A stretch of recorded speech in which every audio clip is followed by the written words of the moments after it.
Hi everybody, welcome to Hydro Aquatics. We're located in Dania Beach, Florida, and we just went through Hurricane Irma, and we thought it might be helpful to everyone to go over some of the preparations we made and the things we had to do to make sure that our livestock survived as well as we could. So we wanted to go over some of the different issues that can affect the tank when you lose power or the temperature variations that can happen. In this particular case, we weren't really sure what was going to happen with Irma, where it was going to strike, pretty much up until the day before it hit the area. So we had to take precautions to make sure that we had a steady source of power. We had to make sure that the temperature didn't vary too much. And we also had to make sure that the water was moving.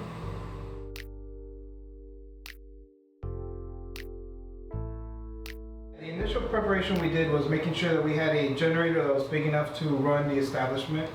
We needed to make sure that we had the ability to run all the return pumps for both the coil systems, and we needed to make sure we ran all the return pumps for the fish systems, along with the display that you're seeing behind us.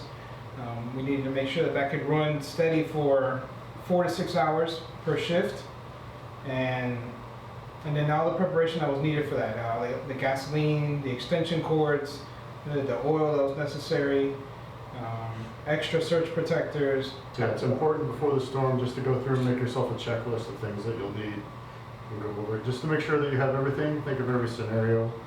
You have to think about problems that you'll have, just not necessarily from not having power, but also the temperature rising. So you have to start to think about your tank temperatures. You have to start to think about any problems with your generator, so you have to have a plan B or plan C. We had a problem with our primary generator. Luckily, we had a friend in the community who helped us, but you always have to have a fallback plan. If you only have one fallback plan, then if it goes, then you're doomed. One of the things you have to make sure of when you're running a generator is before you turn it on, make sure that you've isolated things like sensitive electronics. Things like aquarium controllers require a fairly clean source of energy, and generators, when you first turn them on, can produce a pretty hefty spike. So if you don't have a sine wave inverter or a very clean generator, you run the risk of actually frying your electronics. Yeah, I think we ended up killing 2 pumps and 4 hydras with a bad generator, a Hydra 52. So we killed 1 reflow, and that was all from 1 generator, just dirty power. So you need to test run these things. Make sure you have a high quality generator. Make sure you're not trying to find one on Craigslist the day before the storm, and just make sure that what you have is good equipment, reputable brand, and save yourself some headache. You know, as it is right now, you know, $2,000 I'll happily pay to get through what we got through. But as for the home hobbyist, that could be quite a bill. So you want to make sure that your generator is nice and clean, or if it's not, go to DC power and make sure you have an inverter to get clean power. As far as keeping the temperature of your tank stable, it's always a good idea to pre-freeze bags or bottles of RO water. If you use RO water and there's a leak in the container, you don't have to worry about doing any damage to your tank. You're basically just topping off the water. And again, plan ahead. You never know how long you're going to be without power, so try and have a decent supply on hand. We're going on 2 weeks with a boil order, and so you need to just plan for a month. After this lesson, we planned for 2 weeks, and that wasn't probably enough. So you definitely want to go with a month of RO and bags that are frozen with RO water that you can use once they melt. The boil alert is when the water that's being fed from the city, it comes back with contaminants and is not safe to drink, and it's definitely not safe to put in your tank. Even though you run it through the RO filters and the sediment and the DI and the carbon, it still does not remove all the Bacteria. bacteria is a good word to say for that. And on a similar note, always plan ahead for what's going to happen when the power does come back on. You have to remember, if you have any standing water, it can turn anoxic pretty quickly, and if it's introduced into your tank, it can kill the tank. Here in the shop, we have a very large skimmer that was not running during the storm, and we have not turned it on yet because we have to clean it out, empty it of the standing water before we can run water through the system again. In my personal tanks, I have a very small BioCube, and unfortunately I did not take it off power, and when the power came back on, there was enough anoxic water, enough standing dead water in the back of the system that when the power came on and it mixed with the tank, it pretty much killed everything. A quick and amazing solution is your backup battery systems. From UPS devices to Ice Caps battery backups to the Ecotech battery backup systems. You can daisy chain those systems. They're relatively inexpensive and they offer you a great solution for a full day runtime. So somewhere in the $100 range, you can get Ice Cap battery backup and run your gyre or even a return pump for a full day. I use them at home personally. I got a good 12 hours out of it before I had to switch to my generator. So before I even worried about running a generator at my home and running the tank on the generator, I was using the battery backup that had the clean power. There were some local hobbyists that use car batteries as well with a power inverter. And The inverter is huge. Now learning that with the power thing, we were so worried about livestock and coral losses and all that, and didn't realize the surge that the generator creates, and losing actual equipment more than we did livestock. I think people are probably getting quadruple the life, if not more, out of the car battery. It just holds a lot bigger charge. I know some people, in talking to them, using the pre-made backup solutions, were only getting 12 hours when they, some of them expected to get 24 hours. But with the car battery, you'll at least get 2 days worth. Another solution is, if you want to go extremely low tech, are clip-on fans and air bubblers from a bait store or from any aquarium store. But your big bait and tackle stores will have the good ones. They'll run up to 2 days on 2 D-cell batteries, if not more. So you can have some water movement. And then the biggest thing is air movement, second to water movement, just to keep the tank cool. You'll be surprised how much that works. Without air conditioner here, our building shot up to probably 87 degrees. Just using evaporative cooling, we're able to keep the tanks at 79 degrees. And that's just blowing air across the top of the water. You can do that at your house relatively easily. Battery powered fan and a battery powered bubbler.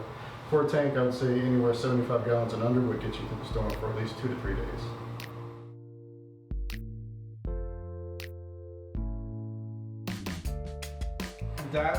We had lost power that Friday already at 9 o'clock at night.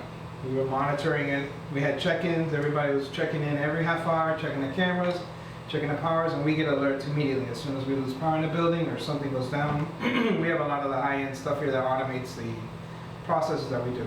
So as soon as we lost power, we started figuring out how are we going to get here and start moving the corals and the fish and running that generator before the big portion of the hurricane came the next morning and we knew we were going to be stuck in our homes.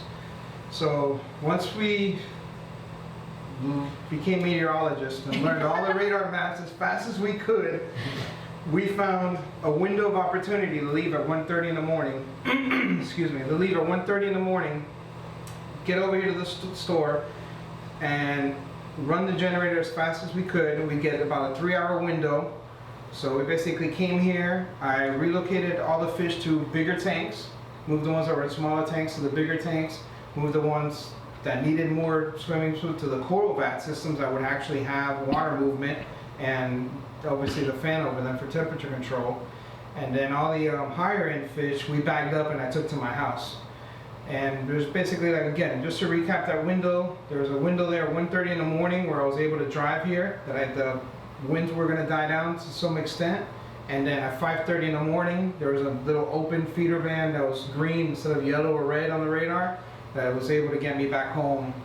And the last 10 minutes of the drive were probably the scariest part of the drive, getting to the house. I was obviously at the tail end of running out of time, but I made it home safely, got all the fish acclimated, and then I lost power an hour later at home. But I had battery backup systems, I was prepared. I had plenty of RO, I had frozen bags of RO to keep the temperature controlled. I had batteries, I had a fan at home, so I wasn't concerned about the fish, and I had the Ice Cap battery backup system that kept on running. That ran me all day till about 3 in the afternoon. And then I had an extra UPS that I ran again later. I let the system turn off for about 3 hours. Then I ran the UPS for a little longer just to give it some circulation. And then finally around 9 o'clock at night, once we were able to just get our just look outside, you quickly turned on the generator, got everything full blown turned on.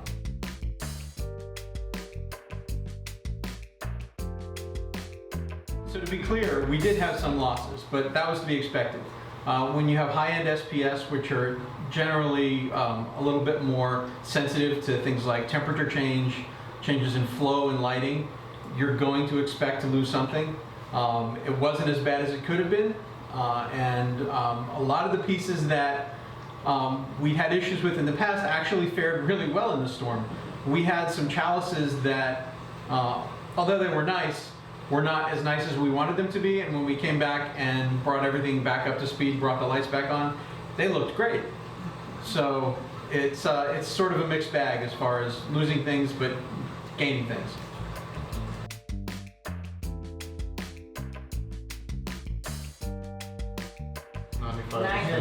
Around 95%, yeah. Yep, Yeah. if not higher.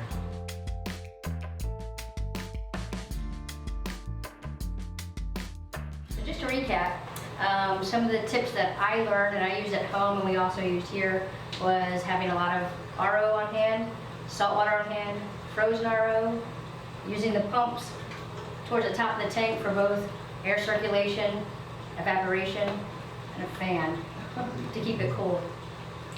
Make sure you have a power supply. Make sure you have a backup power supply if you can, and try and isolate only the things that you know are absolutely necessary for keeping the tank running. Don't worry about having a controller on if you're just trying to keep the tank running. Yeah, your primary goal is to keep the return system going.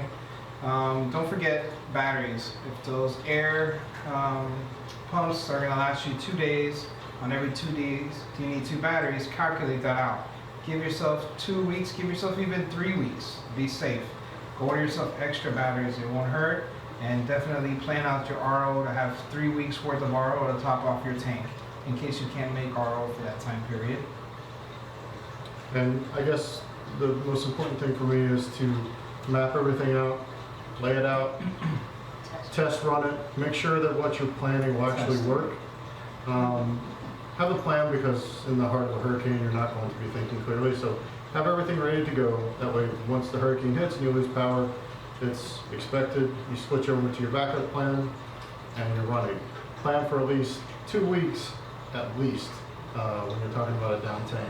Anything longer than 2 weeks, you know, the survival rates are going to drop obviously, but you want to at least give yourself a 2-week window with what your supplies are on hand and plan to just be at this for 2 weeks. I mean, there's some people here who still don't have power and Irma hit a week ago, so. Try to minimize the stress on your livestock. If you're worried about something happening in your home and you have advance notice, I would say it's okay to move the fish to a safe location. Otherwise, don't touch anything. The more you stress the fish, and then you add on top of that the loss of power, the loss of light, pressure changes, pH changes, all of those things are going to stress your fish. So try to be as nice as you can. Fish are our friends. And don't stress out your tank. Special thanks to the Efficient Auto channel for coming to shoot this video. Also a shout out to reefs.com for hosting, great forum. And also 2 special thank yous. Johnny Ugaldi for coming and fixing our generator at 12 at night. Big thank you to you, Johnny. And to Matt Jurgensen for loaning us a backup generator when we thought our first generator was going to fail. Loaned it to us, brand new in the box, wasn't even home.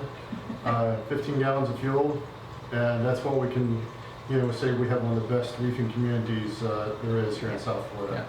Yeah. So for myself, this is Robert, these are my partners. Cheryl. Ian. And Hector, We thank you for watching this video, and have a blessed day.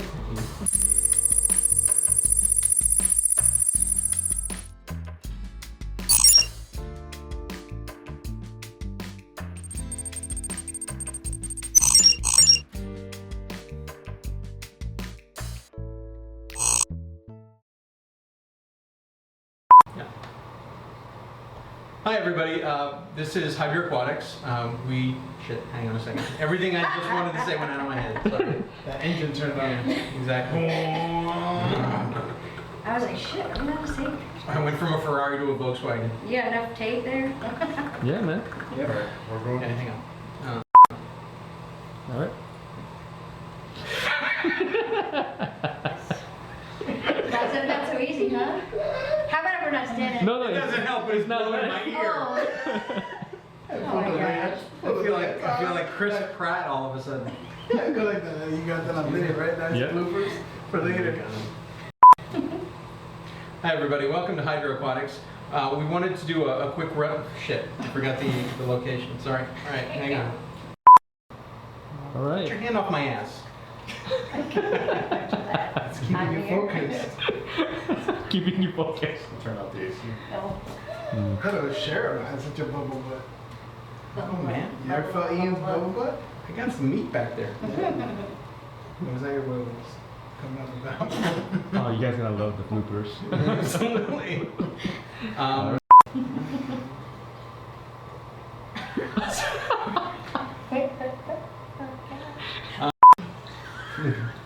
Damn it.